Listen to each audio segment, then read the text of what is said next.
So, confession time. I might have lied about the frequency with which I ponder the Roman Empire. My first prideful thought and instinct was to say that I don't think about it very much at all, thinking myself to be above the trends of archetypal thought and imagination that affect our species.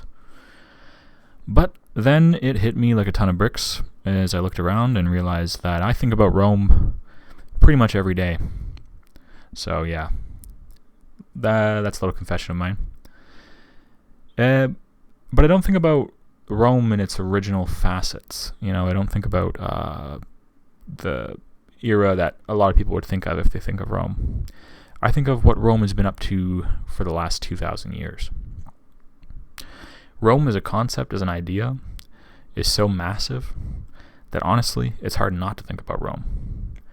The specific way that I think about Rome, or the specific kind of Rome that I think about, largely has to do with the Catholic Rome.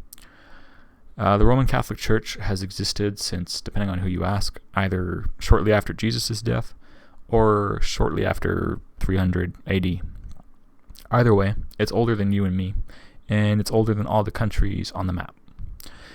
And yet, it remains. Now, mind you, currently in the Vatican, there's a character, Bergoglio. I don't really want to say much about that because I'm not a Catholic or a theologian, but Bergoglio is an interesting man. You might know him as Francis.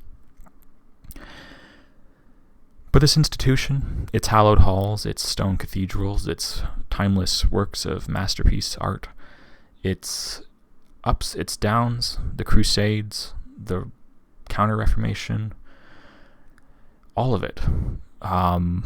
If you include all of that in the legacy of Rome, which I most certainly do, then yeah, I kind of like live in Rome mentally, man. I think about the Catholic Church a lot, and it's hard to explain why. It's like almost like a mental love affair that I've had for a long time, and it's just like a scholarly interest that runs very deep in me. The history of the Catholic Church is very rich, deep, complex, and depending on who you ask, it's completely different. But I kind of love that. I like the idea that I could learn about it for the rest of my life and know pretty much nothing about it. It's just too massive.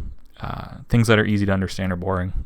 So, also because it's such a kind of reviled movement or church by so many people, the kind of personality I am, where people dare not tread, I like to go. And so when I hear people say things like, oh, I hate them, or just different complaints, I'm like, well, I'd like to know the root behind that.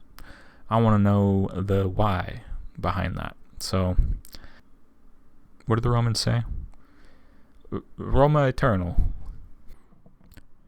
I also think about Rome kind of macro. So a lot of people don't know that there was a time when the Ottoman Turks claimed to be Rome. Rum is how they would say it. R-U-M. There's been a lot of claimants to Rome. Obviously, I've mentioned the Holy Roman Empire in my other videos. There's Rome itself. There's what we call Byzantium, but they just called themselves Romans. So that's the Eastern Roman Empire, which survived till 1456, I think. So really, it's hard to get away from Rome, I promise you. Maybe we all think about Rome.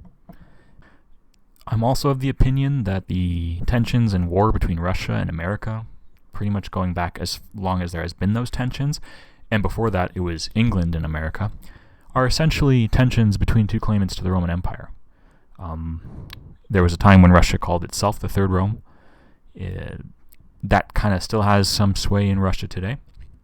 And both Russia and America make very liberal use of eagle symbolism. They both use fasces in their symbolism. They're both very Roman inspired. They would both go to the same Roman cosplay convention. But as far as which one wears the costume better, I think that's kind of the question of the 20th century.